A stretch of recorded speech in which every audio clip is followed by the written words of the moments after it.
우리 서로 바라보면서 네, 이렇게 오늘 인사하겠습니다. 예, 아주 좀 강력한 질문이죠. 구원 받으셨습니까? 예. 한번 인사해 보죠. 구원 받으셨습니까? 네.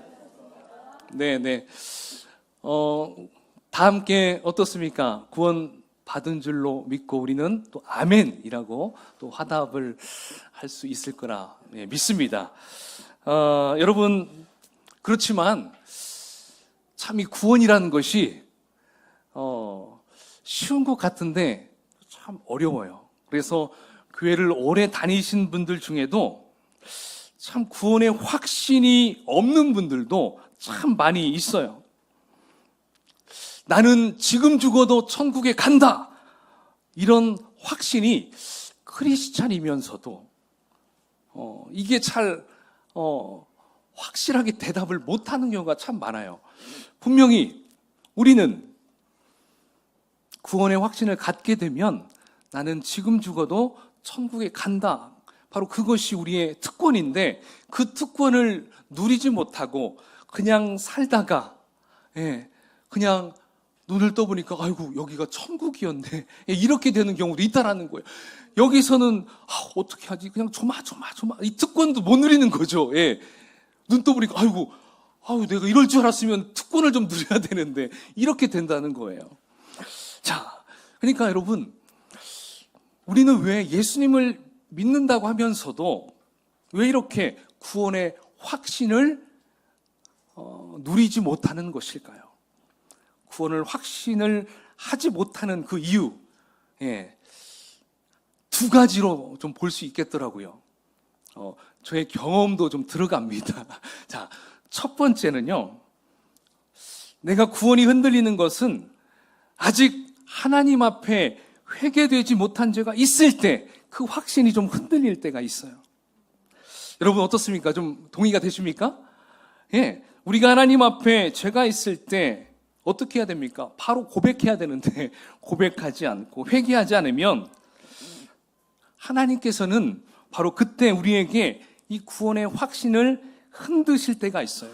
그러니까 우리는 구원의 확신을 흔드는 것이 마귀가 하는 것이다, 사탄이 하는 것이다, 이렇게 생각할 수 있는데 아니에요. 우리 하나님께서 그 구원을 흔드신다는 거예요. 흔드셔요. 자, 그래서 어쩔 때는 내 속에 죄책감이 느껴질 때도 있고, 또 여러 가지 상황들 속에서 내가 정말 구원받은 하나님의 자녀가 맞아?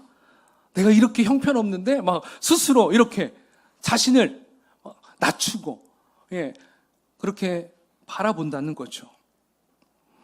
그래서 이런 생각을 할 때마다 어때요? 나는 아직도 멀었어, 나는 구원받긴 글렀어, 뭐 이렇게 내 스스로를 생각하고 내 구원을 흔든다. 누가요? 하나님이 그렇게 흔드신다는 거예요. 자, 그러면 하나님은 왜 우리가 가져야 할 구원의 확신을 흔들어 놓으시는 것일까요? 바로 그것은 하나님의 사인입니다. 하나님의 사인. 그러니까 하나님께서는 그래, 네가 지금 마음속에 가지고 있는 회개되지 못한 것 이제 좀 정리하고 나에게 돌아와. 그리고 이제 좀 나의 관계를 좀 더 다시 완전하게 좀 잘 회복하자. 하나님은 그런 의미로 그 사람에게, 그 성도에게 구원의 확신을 좀 흔든다는 거예요. 자신의 원인을 그 속에서 찾으라는 거예요. 내가 왜 지금 이렇게 하나님과의 관계가 좀 서운해졌지? 왜 이렇게 뭔가가 좀 내가 좀 하나님께 나아가는 것이 좀 너무 어렵지? 힘들지? 자, 그 마음이 들 때 내 스스로를 점검하라는 거예요. 내가 이 문제 때문에 그랬구나. 내가 이걸 계속 하고 있어서 지금 내가 하나님께 가지 못하는 거구나. 그래서 하나님은 그것들을 정리하고 제거하고, 고백할 거 고백하고, 제거할 거 제거한 다음에 이제 나와 함께 멋진 교제를 나누자. 그러한 의미로 우리 하나님은 그렇게 우리의 구원관을 흔든다는 것입니다. 그래서 한마디로 이것은 하나님의 자녀면 자녀답게 생활하라는 일종의 경고이고 사인이었던 거예요. 자, 여러분, 이것은 마치 우리 몸의 원리와 똑같아요. 우리 몸에는 통증이라는 게 있어요. 맞죠? 통증. 통증이 온다는 것은 무엇입니까? 우리 몸에 어떤 부위가 정상이 아니기 때문에 그것을 찾아서 어떻게 하라는 거예요? 고치라는 거예요. 치료하라는 거예요. 바로 그게 사인이 바로 통증으로부터 오는 겁니다. 그래서 목이 좀 뻐근하고 아프면 어떻게 해야 됩니까? 목에다 파스 붙여야 될까요? 예, 파스 붙이면 그때의 통증은 사라질 수 있겠죠. 그러나 근본은 치료될 수 있나요? 없나요? 없어요. 그래서 병원에 가면 뭐라고 합니까? 자세를 바르게 가져야 됩니다. 이렇게 원인을 얘기해 주죠. 그래서 구부정했던 사람도 이렇게 피고 자세를 바로 하고 다니면 목이 어떻게 돼요? 치료가 되죠.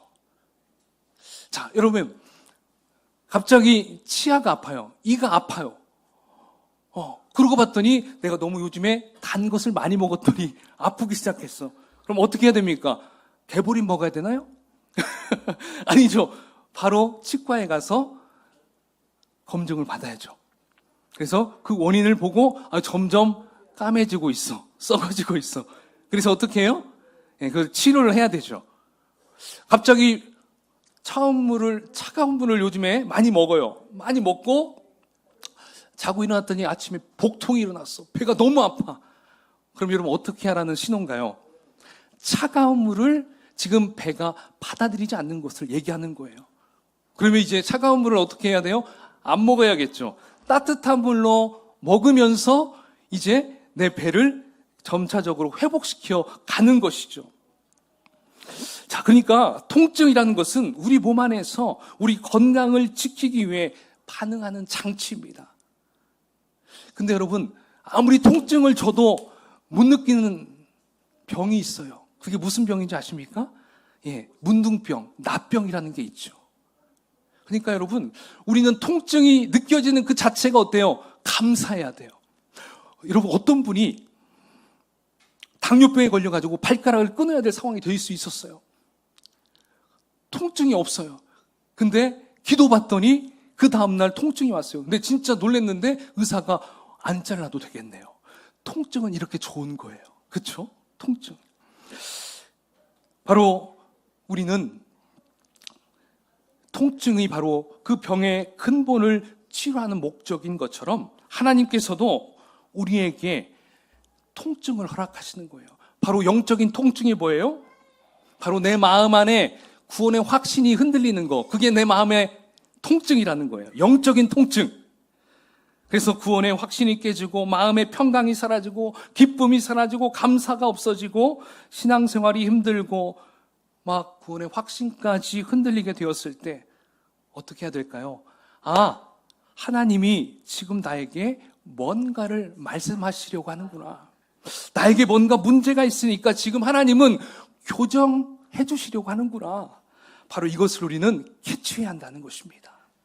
그래서 주변에 여러분 이러한 문제 때문에 막 고민하는 분들이 있어요. 근데 그때 우리가 덮어놓고 그래도 구원의 확신 가져야 돼. 이렇게 말하는 것보다 뭐가 더 중요합니까? 그 사람 안에 있는 지금 구원의 확신을 흔들고 있는 통증이 원인이 무엇인가 그것을 발견해야 돼요. 그래서 그것을 끄집어내서 그걸 해결해 줘야 돼요.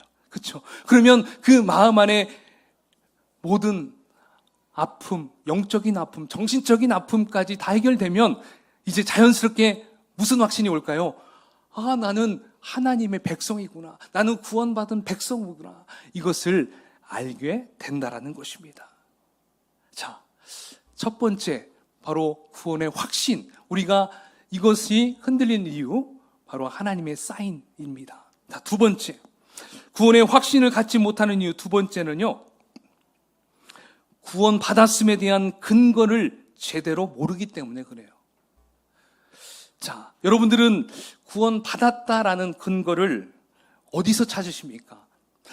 대부분의 사람들을 보면 어디서 찾는지 아십니까? 자기 기분에 따라서, 자기 느낌에 따라서 나 구원 받았다. 이것을 생각한다는 거예요. 여기에 좌우가 된다는 거예요. 그러니까 어떤 때는 구원 받은 것 같이 막 기분이 들떴다가 또 어떤 때는 구원받지 못한 것 같은 느낌 때문에 저 바닥으로 떨어질 경우가 있다라는 것이죠. 자, 우리가 어느 때 구원받았다라는 느낌이 가장 확실히 들 때가 언제입니까, 여러분들은?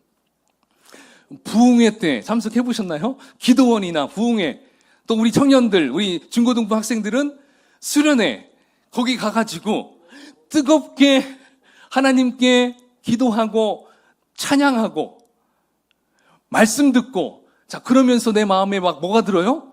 야, 그래, 맞아. 난 구원받았어. 예, 이대로 나는 죽어도 천국 갈 수 있어. 어때요? 확실한 확신이 막 몰려옵니다. 우리 부모 세대들도 마찬가지예요.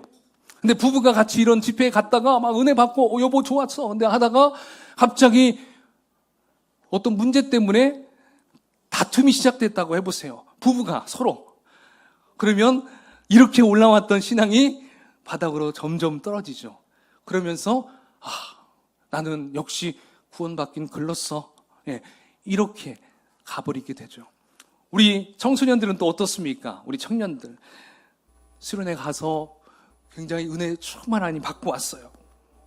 근데 딱 집에 돌아오면서 TV를 탁 켜고 TV를 열심히 보고 스마트폰을 켜서 게임을 하고, 예, 유튜브를 보고 막 이렇게 했을 때, 자, 밖에서 엄마가 하는 소리, 야, 너 수련회 갔다 온 거 맞아? 야, 너 왜 달라진 게 하나도 없어? 이렇게 한마디 하면 우리 청년들, 우리 청소년들은 어떻습니까? 나 바뀌었는데 엄마는 왜 저러지? 이렇게 하다가 다시 또 옛날처럼 돌아가는 것이죠. 그러면서 자신의 구원의 확신은 점차적으로 떨어지게 되는 걸 볼 수 있어요.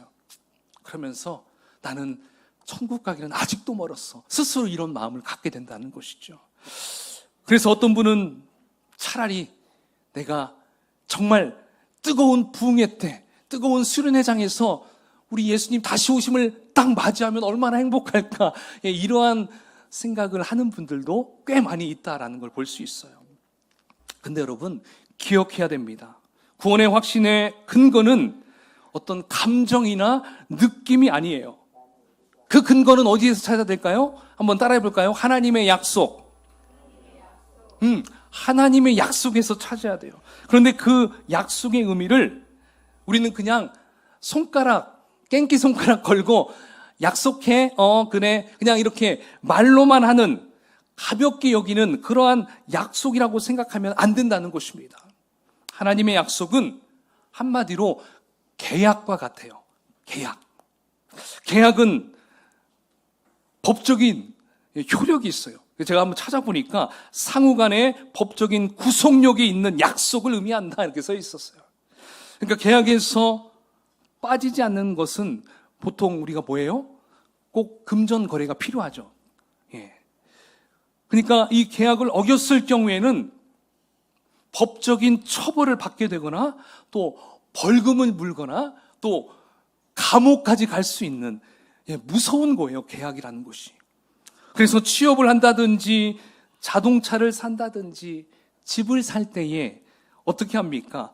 계약서에 내 이름을 쓰고 그 옆에 뭘 하죠? 이름만 쓰고 끝내나요? 사인도 하고 또 도장을 찍거나 그렇게 합니다.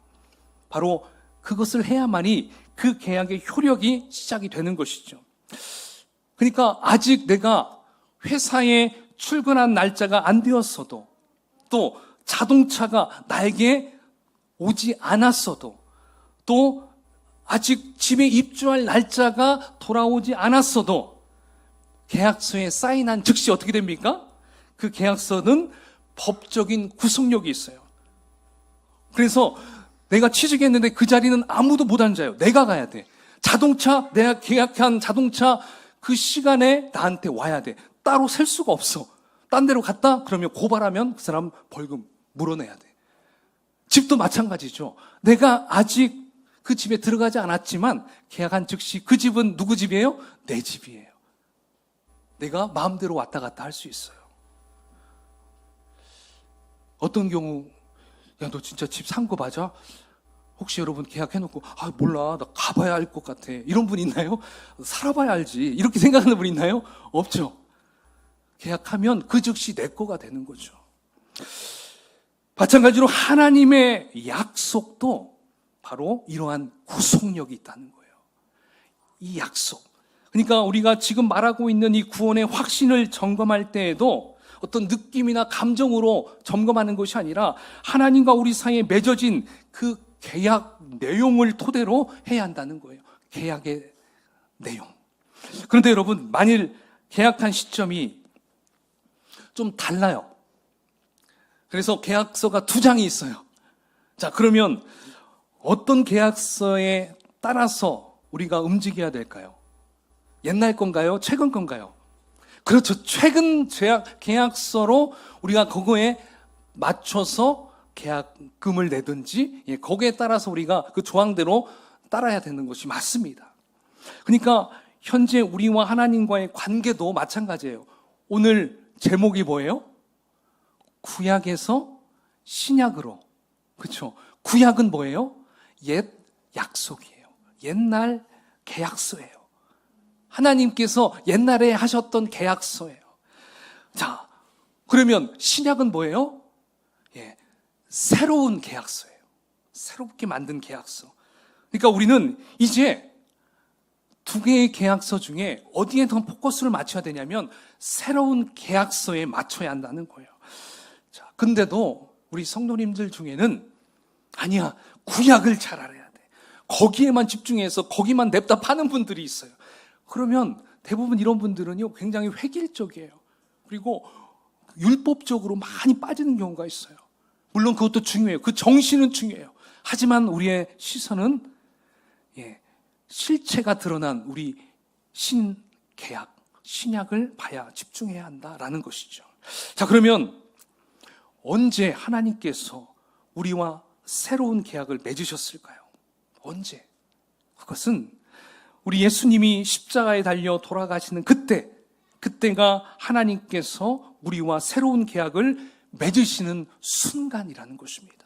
그때 하나님께서 만들어주신 새로운 계약서에 우리 예수님의 보혈의 피가 바로 도장이 되었어요. 사인이 되었다라는 것입니다. 그 도장을 찍음으로 체결이 되었어요. 저는 가만히 생각해 봤어요. 왜 인주 색깔은 빨간색일까? 막 찾아봐도 안 나오더라고요. 제가 생각해 봤어요.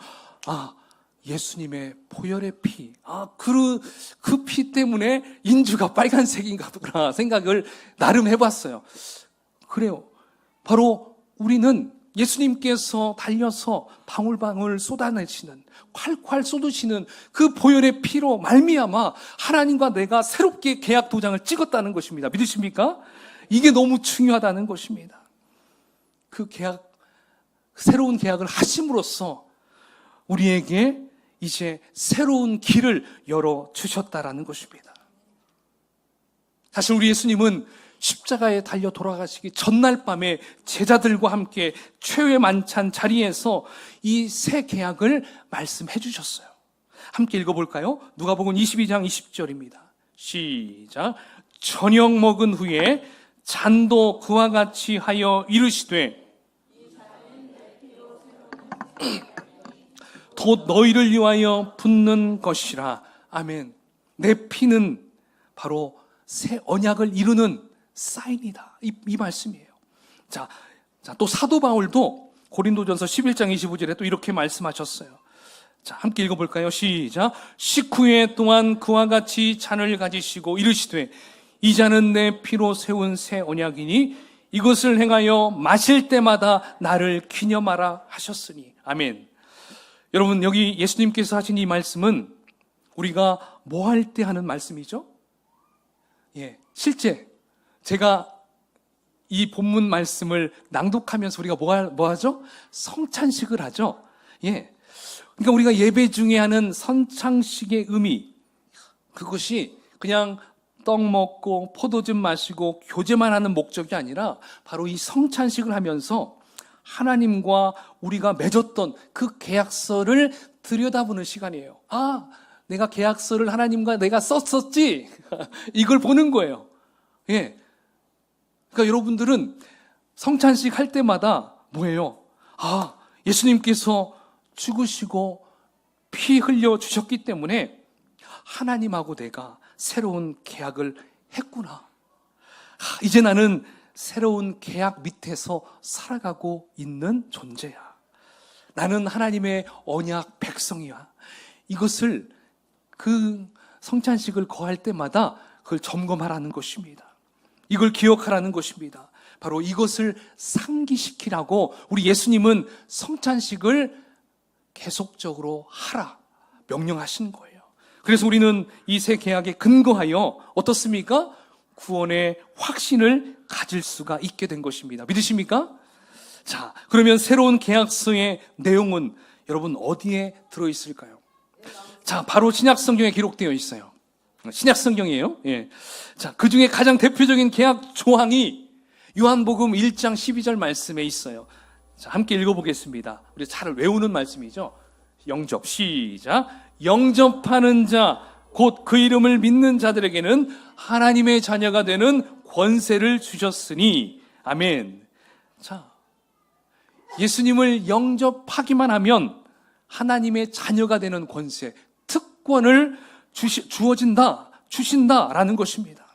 그러니까 하나님의 자녀가 되는 권세는 나의 마음과 느낌, 감정으로 주어지는 것이 아니에요.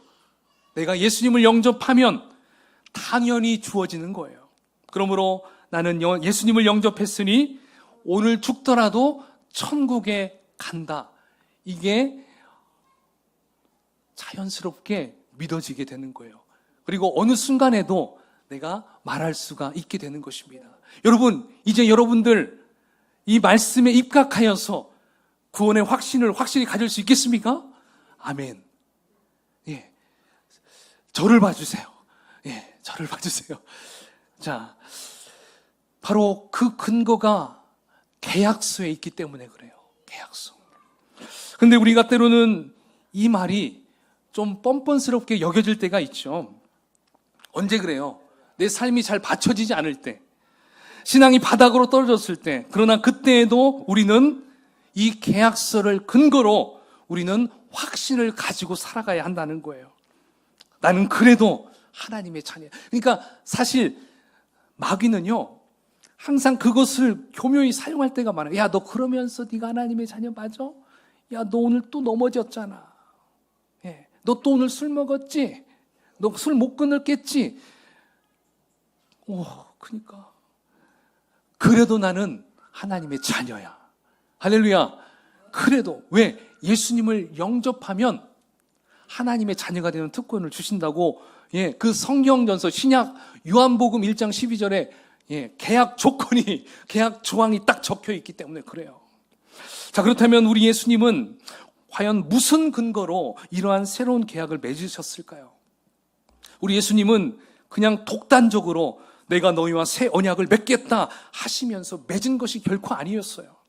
이미 구약 성경에 이 부분에 대해서 예언하신 말씀을 근거로 이루신 것입니다. 실제적으로 구약 성경에 보면 메시아로 오실 예수님에 대한 예언을 수도 없이 기록했어요. 몇 년 동안요? 1000년에 걸쳐서 40명의 저자들을 통해서 예수님이 오실 거라고, 그 예수님은 이런 모습이라고 계속적으로 많이 드러났다는 것입니다. 그래서 그 구약의 예언의 말씀 어때요? 대부분이 이루어졌어요. 아직 안 이루어진 것은 곧 다시 오실 예수님, 그 부분만 이루면 다 이루어지게 되겠지요. 자, 그런데 그 많은 예수님에 대한 예언들 중에 특별히 새 언약에 대한 부분이요, 오늘 우리가 함께 읽었던 예레미야 31장에 나왔다라는 것입니다. 자, 그 말씀에 보면 이제 누가 기록했냐면 예레미야 선지자가 기록했어요. 예레미야는 예수님보다 주전 650년 전에 활동했던 선지자였어요. 근데 예레미야는 참 너무나 행복하지 않을 때 태어났어요. 이스라엘이 남과 북으로 갈라지고 거기다가 북쪽은 아수르에다 멸망해버리고 또 남유다는 바벨론에 의해서 완전히 멸망하고 성전도 다 파괴시켜버리고 그리고 거기 안에 있는 많은 백성들은 포로로 끌려가는 것을 그 곁에서 지켜봤어요. 그래서 그것을 보면서 매일매일 눈물을 흘리면서 그렇게 지내왔다는 것입니다. 그래서 그 예레미야의 별명이 뭔지 아십니까? 눈물의 선지자 예레미야라고 이렇게 이야기를 합니다. 자, 하나님께서는 그러한 예레미야를 보시면서 그에게 새로운 계약, 새 계약을 말씀하십니다. 예레미야 31장 31절 함께 읽어보겠습니다. 시작. 여호와의 말씀이니라. 보라, 날이 이르리니 새 언약을 맺으리라. 아멘. 여러분, 사실 이스라엘 백성들에게는 이미 이집트에서 400년 동안 노예 생활을 했습니다. 자, 그때 그들을 출애굽시킨 인물이 누구예요? 모세였습니다. 이 모세를 통해서 이스라엘 백성을 구출하시고 그리고 시내산에서 언약을 굳게 맺으시죠. 자, 이 언약이 바로 시내산 언약입니다. 옛 언약, 구약이라고 보면 돼요. 그래서 우리가 잘 아는 십계명도 여기 구약 안에 포함이 되어 있죠. 이때 받은 구약의 계약은 사실 조건부 계약이에요. 왜 이렇게 줄 수밖에 없었을까요? 이들에게는 노예 근성이 몸에 다 찌들었어요. 400년 동안 노예 생활을 했기 때문에 그래요. 그러니까 이들에게는 스스로 판단해서 생각할 수 있는 것을 주면 안 돼요. 이건 해도 돼, 이건 하지 말아야 돼. 구체적으로 그렇게 조항을 쓸 수밖에 없었습니다. 그래서 이 법을 지킬 때는 복을 받을 것이고, 이 법을 지키지 않으면, 이 법조항을 지키지 않으면 어떻게 된다고 했어요? 저주를 받을 것이다. 이렇게 정확하게 하나님이 제시해 주셨어요. 자, 이것을 단적으로 보여주는 성경이 바로 신명기 28장이 나오는데요. 자, 거기를 한번 2절, 3절, 6절만 같이 한번 읽어볼까요? 자, 시작. 네가 네 하나님 여호와의 말씀을 청종하면 이 모든 복이 내게 임하며 내게 이르리니 성읍에서도 복을 받고 들에서도 복을 받을 것이며 네가 들어와도 복을 받고 나가도 복을 받을 것이니라. 아멘. 하나님과 함께 계약한 그 계약 조항대로 따르면 이러한 복을 받을 거다. 이렇게 축복하셨어요. 자, 그렇지만 계명을 지키지 못했을 경우에 엄청나게 많은 조항이 있어요. 15절부터 있는데요. 중요한 것만 한번 읽어보겠습니다. 15절, 19절 시작. 네가 만일 네 하나님 여호와의 말씀을 순종하지 아니하여 내가 오늘 내게 명령하는 그 모든 명령과 규례를 지켜 행하지 아니하면 이 모든 저주가 내게 임하며 내게 이를 것이니 네가 들어와도 저주를 받고 나가도 저주를 받으리라. 이게 바로 벌칙 조항이었습니다. 자, 그렇다면 여러분, 이스라엘 백성들이 하나님과 맺은 이 계약을 잘 지켰을까요? 못 지켰어요. 그 결과 어떻게 됐습니까? 지키지 못해서 나라가 멸망했고요, 포로로 다 잡혀갔고요, 성전은 회파되었습니다. 그렇다면 왜 이들은 그 구약, 옛 계약, 옛 계명, 옛 약속을 지키지 못했을까요? 그것은 그들 마음속에 하나님의 뜻대로 살고 싶은 마음이 없었고요, 하나님의 명령대로 살 능력도 없었기 때문이었어요. 계명을 지킬 마음도 없게 되니까 계약을 지킬 수도 없었어요. 지켜질 리도 없었어요. 그래서 하나님께서는 새로운 계약을 약속하시면서 이제 내가 주는 새 계약은 옛날 계약과는 다른 것이다.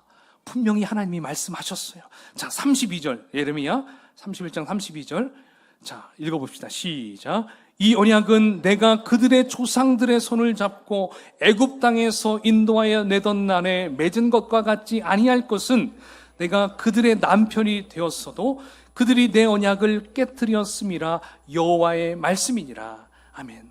하나님이 그 이스라엘 백성들의 남편이 되어 주었어도 그들이 언약을 지키지 않았기 때문에 이제 새로운 계약 조항을 말씀하십니다. 그것이 바로 33절 말씀이에요. 33절 자, 거기 함께 읽어볼까요? 시작. 그러나 그날 후에 내가 이스라엘 집과 맺을 언약은 이러하니 곧 내가 나의 법을 그들의 속에 두며 그들의 마음에 기록하여 나는 그들의 하나님이 되고 그들은 내 백성이 될 것이라 여호와의 말씀이니라. 아멘. 자, 여기에 보니까 새 계약의 내용이 들어있습니다. 첫 번째, 그 계약 내용이 무엇일까요? 바로 하나님의 법을 그들의 속은 어디예요? 마음에 두셨어요. 그리고 그 마음에 기록했다라는 것입니다. 그러니까 이제 하나님께서는요, 그 법 조항을 마음판에 새겨주겠다라는 것입니다. 옛날 계약은 어디에 썼습니까? 돌판에 썼어요.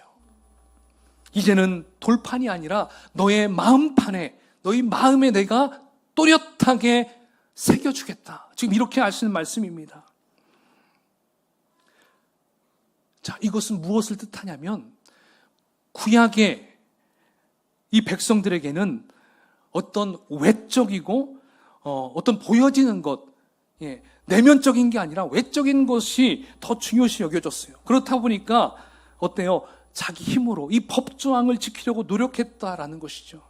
그러나 이제 새로운 계약 조항에서는 마음에 새겨주셨기 때문에 하나님의 뜻대로 살고 싶은 마음이 우러나는 것이죠. 또 그 뜻대로 살 수 있는 능력도 우리 하나님이 주시겠다라는 것입니다. 그 능력은 과연 무엇일까요? 이따가 알려드릴게요. 자, 이제 두 번째는 34절 두 번째 내용이 나옵니다. 함께 앞에 전반부 읽어볼까요? 시작. 그들이 다시는 각기 이웃과 형제를 가르쳐 이르기를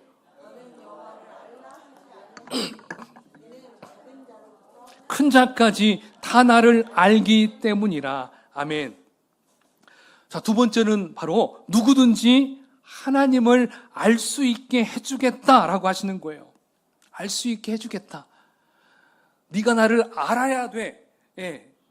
좀 나를 좀 찾아서 알아봐. 이게 아니라요. 하나님이 직접 내가 네 아버지라는 걸, 내가 너의 하나님이라는 것을 말해주겠다. 이렇게 약속하시는 것입니다. 여러분, 여기에서 안다라는 것은 머릿속으로 아는 것이 아니에요. 지식적으로 안다라는 말이 아니에요. 체험적으로 알게 해준다라는 것입니다. 자, 창세기에 보면 아담이 하와를 안즉 이런 말씀이 나와요. 자, 여기에서 안즉은 뭐예요? 이 말은 아담과 하와가 동침한다라는 것을 의미해요. 그러니까 사람과의 관계에서 가장 친밀한 관계가 어떤 관계일까요? 부부관계죠. 부부관계. 그러니까 새로운 계약은 바로 하나님을 체험적으로 친밀하게 알게 될 것이라는 뜻이라는 거예요. 얼마나 감사해요. 그렇죠?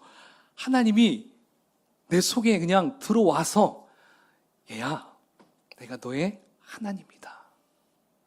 나는 너와 더욱더 친밀한 교제를 누리고 싶다. 직접 오셔서 하셨다는 거예요. 옛날에는 저 멀리 계셨어요. 하나님 너무 멀리 계신 분으로 느껴졌어요. 직접 만날 수도 없었잖아요. 근데 이게 바뀐 거예요. 자, 이제 세 번째 또 뭘로 바뀌었을까요? 34절 하반절입니다. 자, 우리 함께 시작. 내가 그들의 악행을 사하고 다시는 그 죄를 기억하지 아니하리라. 여호와의 말씀이니라. 아멘. 바로 우리 죄를 사해 주신다. 용서하신 다음 네가 지은 그 죄는 내가 다시는 기억하지 않겠다. 여러분, 우리가 이 말씀은 보통 복음서에 많이 나오잖아요. 로마서에 많이 나오잖아요. 근데 이미 이 말씀이 구약 성경에 나왔어요. 너무 놀랍지 않습니까? 자, 여러분, 이렇게 하나님의 새로운 계약을 받아들이게 되면 하나님께서는 우리에게 하나님 뜻대로 살 수 있는 마음과 능력을 주시고 체험적으로 그를 알게 하시고 또 우리의 모든 죄까지 다 사하여 주신다라고 약속하셨습니다. 여러분, 하나님께서 새롭게 시작하시는 계약이 성사되려면 여러분 어떻게 해야 한다고 했습니까? 바로 예수님을 나의 어떤 분으로? 주님으로 영접하면 그 즉시 계약 관계가 성립된다고 했습니다. 자, 이렇게 하나님은 우리에게 너무나 쉽고 새로운 길을 열어주셨는데, 어떤 분들은 이런 말을 하는 분들이 있어요. 목사님, 그래도요, 저 끊을 것 끊고 버릴 것 버리고 생활 정리하고 난 다음에 교회 다닐게요. 그때 예수님 믿을게요. 이렇게 얘기하는 분들이 있어요. 아직은 아닌 것 같습니다. 여러분, 이런 생각하시는 분들은 어떨까요? 평생 가도 예수님 못 믿습니다.